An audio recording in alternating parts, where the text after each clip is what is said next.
It's good to think that you can go to Harvard. It's great. Like, it's awesome to think that you can win the Commonwealth scholarship, you can win the Chevening, but not all of us are in the 1% of the people that, have a distinction or had a distinction in undergrad. It doesn't mean that that's the end of life. You can still get a scholarship.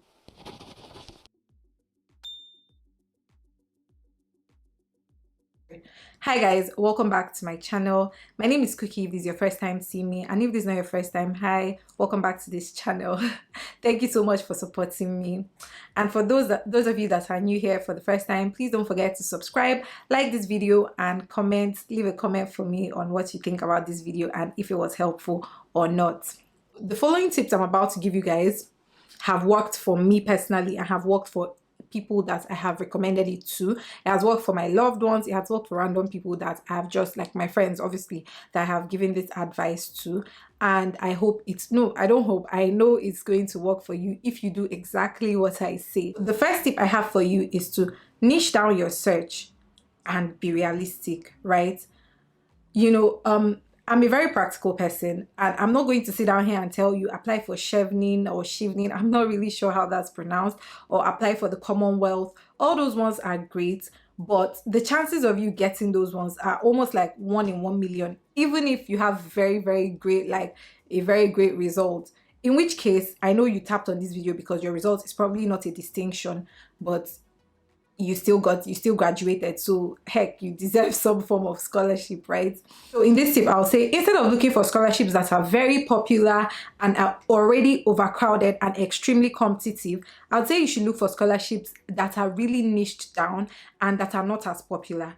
Tip 2, research schools instead of scholarships. Researching schools can honestly make your life 10 times easier than researching for particular scholarships. So what you can do is that by researching schools, don't start from, like, Ivy League schools. We're talking about UK now, and the version of Ivy League schools that UK has is something called Russell Group schools. If you don't know what it is, you know how America has Harvard, MIT. The UK has a group of schools like that. They are called Russell Group schools, and these schools include University of Nottingham, Oxford University, Cambridge University, all the big names that you've probably heard about in the UK, right? Don't start looking for those schools, because the disparity in tuition in those schools between international students and like nationals is off the hook, and I won't advise anybody I know to go to them. And because you're already, like, you're not really spoiled for choice because your result isn't a distinction, I would suggest that you really, really niche down into schools that are even looking for students, and don't go for schools that have excess applications that they can't even decide. Go for schools that honestly need students and are still like sort of like hustling and reaching out to students more, if that makes sense. So when you niche down and start researching schools, you can now find schools that are within a certain price range, if that makes sense. Does that make sense? If you find schools that are within a certain price range, let me say the lowest I found for like an international tuition in the UK is £11,000.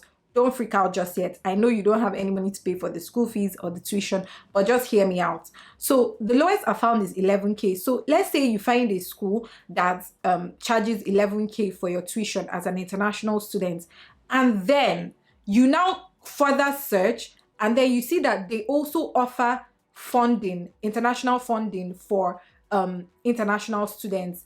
And some of them offer up to like 25% scholarships. Some of them offer 50% scholarship, and some of them offer full scholarships. And most of the time, the only requirement is, write an essay, show that you deserve this thing that we want to give you.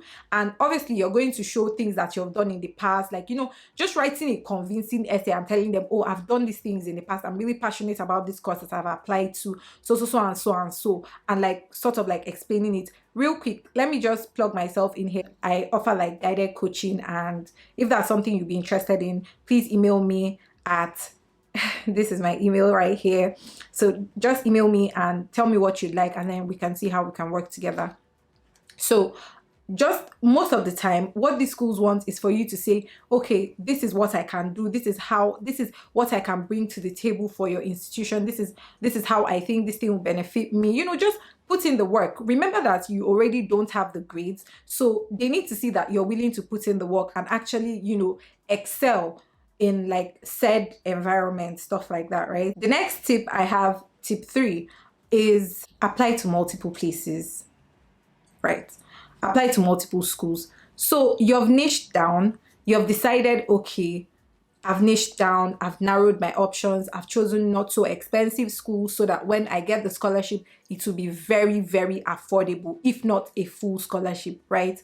So you've done all these things. The third thing I'll tell you is to do that, but do it in multiple places. So the chances of you getting one, even if it's 1 in 1,000 for you to get one, if you apply it, if you spread it across like multiple schools, then your chances multiply like automatically. That's common sense. So do it as many times as you can, but I would say to you to apply to minimum of 10 schools, because especially if they don't need like application fee. UK schools usually tend to not need application fee, or at least look for schools that don't need application fee. Again, it's all about common sense. It's all about playing your cards right. It's all about knowing, cutting your coat according to your size. And it's also all about strategy. Like, you need to be very strategic about it. Tip 4 I have for you guys: don't be hyper focused on a particular course. What I mean is, let's say, for example, you want to study public health. Don't put your mind just on public health. You need to like keep an open mind. What if the school that you have found, that the price range is good, everything about it is good, but they just don't have a scholarship for public health in particular, but they have a scholarship for, you know, health science or something like that? Like, don't be diehard on the course, right? Just keep your mind open, because sometimes you think this is what you're supposed to do, and then you start doing something else, and then you discover a whole new world of like possibilities. So I'd say don't keep your mind closed, keep your mind open, and, you know, check for particular courses in particular schools. Like, honestly, if you're a science student, I would say check all the science courses and see what scholarships they have. I've seen cases where a particular department won't have any scholarship to offer, but then a neighboring department will now have like 50% tuition or 100% for somebody that can do so and so and so. Do you get? Also, something I forgot to add previously is that there are schools that do developing country scholarships. So just for the main fact that you're, let me say, that you're Nigerian, that you're Ghanaian, that you're Indian or something like that, because you're from these countries, right, they'll give you a scholarship. They'll give you a certain percentage cut from your tuition fee. And to me, I think that's awesome. I feel that not a lot of people know about this. That's what I have found. And I just thought like I'll do the honors of telling you guys about it, since currently like carrying out a master's program that I also got a scholarship for as well. So this is something that I'll really like suggest for you. Check if the school has scholarships for developing countries, or the country you're from in particular. That's one. Number 2, check if there's a particular scholarship for the course that you're applying for. If there isn't, check again if there is a scholarship for other neighboring courses that are close to what you want to study as well.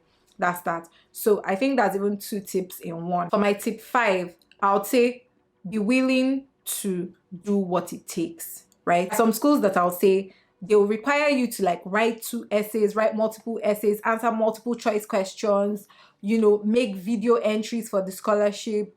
What else? Make video entries, write double essays, answer multiple choice questions, and even do some research work. Personally, I have done all these things. I did all these things when, you know, I was applying for scholarships myself, and I had to do all these things. The thing is, you just have to keep trying. If you want funding, nobody is going to just give out money to you just because you want it. They want to see that you want it bad enough, right? So you have to do what it takes. Be willing, no laziness in it, and don't like give like below the standard. Again, I offer coaching sessions for these things, and I can go more in depth like for a fee. Just shoot me an email, and I'm very willing to like converse about it with you and, you know, give you more in-depth tips on this. So the last and final tip I have for you guys: keep your mouth shut. Don't go about like sharing your plans or what you need to do or what you want to do with people all around you, because people tend to like, you know, give off, project their own fears, project their own insecurities on you, and then you now start thinking, oh, should I really apply for a scholarship? Am I worth a scholarship? Why will I do this? Oh, I need to add something. You don't need to pay your tuition fully. If you get, let me say, a price slash in your tuition fee, and let's say you get to pay 5,000 for your whole tuition, you don't need to pay the whole 5,000 at once. There's like payment structures in different universities have different payment structures. So don't even worry about paying everything at once. You can pay them quarter by quarter or half and half or per semester. Honestly, I'll tell you, as somebody that also got a lot of rejections when I was applying for scholarships, that, you know, it's not an easy thing, right? Getting countless rejections time and time again is actually, it takes a toll on you, it takes a toll on your mental health. And so like streamlining your options and like making sure you get the least possible amount of rejections possible is what I would suggest for you. So at this point, I feel like I've said everything that I need to say. This is not to say that if you want to try all those like higher scholarships that you cannot, but personally, I would say, and get this, I graduated with like a 4.2, I believe. I graduated with a 4.2 GPA. So I didn't necessarily like graduate with a lower result or anything like that. The higher your university score is, the higher your chances of, you know, getting a scholarship through this means, I'm saying. However, even if your result isn't as high, you still have more, like a more likely chance to get these scholarships than when you're applying for like Commonwealth, Chevening, and all these other ones, if that makes sense to what I'm saying. We've come to the end of this video. I hope these tips are really helpful. I hope that you have written down some things that can actually help you. If you want me to make in-depth, like a more in-depth video of like low budget schools in the UK that you can actually apply to and get a shot at actually getting a scholarship, regardless of your score, whether you got a 2-1 or a 2-2, please tell me in the comments below and I'll get right to it. Thanks so much for watching. Please don't forget to like this video. It helps me out a lot. Please like this video, please subscribe to my channel, and I'll see you in my next one. Bye guys.